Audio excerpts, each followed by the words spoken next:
ত্রিপুরায় সড়ক অবরোধ যেন ভুক্তভোগী জনতার রুটিন কর্মসূচিতে পরিণত হয়েছে। সোমবারও রাজ্যের একাধিক জায়গায় বিভিন্ন দাবি আদায়ে রাস্তায় নামল মানুষ। সেদিন মন্ত্রী সুধাংশু দাসের নির্বাচনী কেন্দ্র ফটিকরায় বিধানসভায়ও হয় সড়ক অবরোধ। বিধানসভা এলাকার মশাউলি থেকে লালজুড়ি যাবার সড়কটি দীর্ঘদিন ধরেই ধুঁকছে বেহাল দশায়। এলাকায় নেই সঠিক পানীয় জলের ব্যবস্থা, বিদ্যুৎ পরিষেবার হালও তলান্নিতে। সমস্যা নিরসনের দাবিতে স্থানীয় পঞ্চায়েত থেকে বিধায়ক প্রত্যেকের কাছে দফায় দফায় দাবি জানানোর পরও হাল ফেরাতে দূর উপরন্ত সমস্যা প্রকট হচ্ছে বলে অভিযোগ গ্রামবাসীদের। দীর্ঘ 5 থেকে 6 বছর ধরে এই সমস্যা চলে আসলেও ভুক্তভোগীদের সমস্যা লাগবে কোনো মাথা ব্যথা নেই স্থানীয় পঞ্চায়েত থেকে জনপ্রতিনিধি কারোরই বলে অভিযোগ। অবশেষে বাধ্য হয়ে 8 দফা দাবি সনদের প্লে কার্ড হাতে সোমবার ভুক্তভোগী জনগণ কাঠ ফাটানো রোদেই বসে পড়ে কাঞ্চনবাড়ি থেকে মশাউলি যাবার রাস্তায়।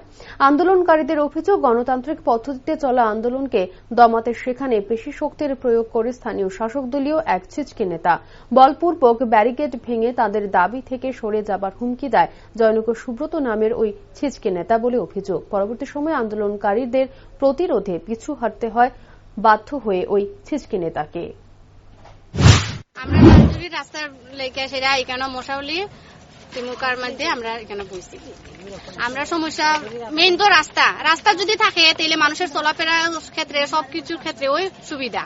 আমরা রাস্তা ওই মেইন হইলো আমরা রাস্তা, তারপরে তো আমরা অন্য কিছুর লেগে আমরা অতটাই করতেছি না, কিন্তু আমরা রাস্তা আজকে 5 বছর ধরে সেইটা ওই রাস্তা ভাঙ্গা। ওই যে 1 ফুটা বৃষ্টি দিব, একটু যদি বৃষ্টি দেয় তারপর আমরা বাচ্চারা স্কুলে যাইতে পারি না, নিজেরা যাইতে পারি না। ওই যে সামনে পূজা আইছে, আর সবেরই তো ফুলা পান লইয়া সেরা পূজার মধ্যে যাইতে ইচ্ছা, যাইতে পারবো না। আমরা ফুলা পান্ডে লইয়া সেরা বাইরেতে পারবো নি, বালা কাপড় পরে কেমনে বাইরে আমরা এমনি আমরা হারতাম পারি না।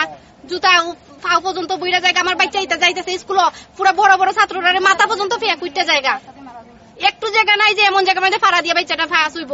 বৃষ্টি দিলে আমরা বাচ্চারা স্কুলে ফাটাই না, এটা কিনা তারা দেখে না? তারা তো আমরা গ্রামের মধ্যে মানুষ নাই নাকি, তারা চৌকে দেখে না নি।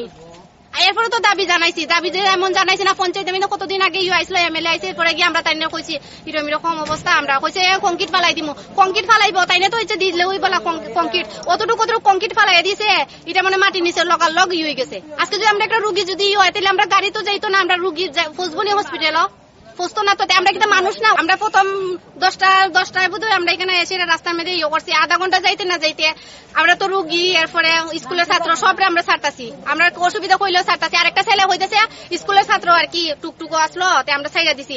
হয় একটা ছাত্র যদি তুমি টুকটুকটা ছাড়ছো ওখানে, তাহলে আমি ওখান গাড়ি লই আইমু, ওইখান থেকে গিয়ে বড় বলর গাড়ি লই সেটা আইয়া সেটা আমরা পুরো বাস্তা উস্তা বাসুস বাইঙ্গে সেটা আমরা উফরে দিয়ে গাড়ি তুললে সেটা গেছে গা, লগার লগ সব টুকটুক গাড়ি সব গেছে গা।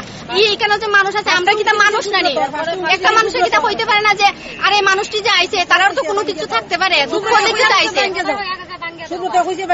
তাই না, এসে উঠা হয়ে সেটা বাসে ইয়ে করো করো। আরে মানতাম কেন, কিতা মানতাম? আমরা যে অত সময় ধরে যে একজন মেয়ে লোক যে অসুস্থ হয়ে পড়েছে বিচার পাইছি, আমরা ছেলে রুকাই সেটা বাস সড়ক হয়ে সেটা বাস বাইঙ্গা ওই কেন দেখুন বাস কেন বাস বাইঙ্গা যে তুই গেছে। সুব্রত তাই নিয়ে আইছে আর খেয়েছে না বিজেপির নেতা। আমরা তো বহু মানুষ, আমরা তো সবরে চিনি না, আমরা তো অসুবিধার কারণে আইছি।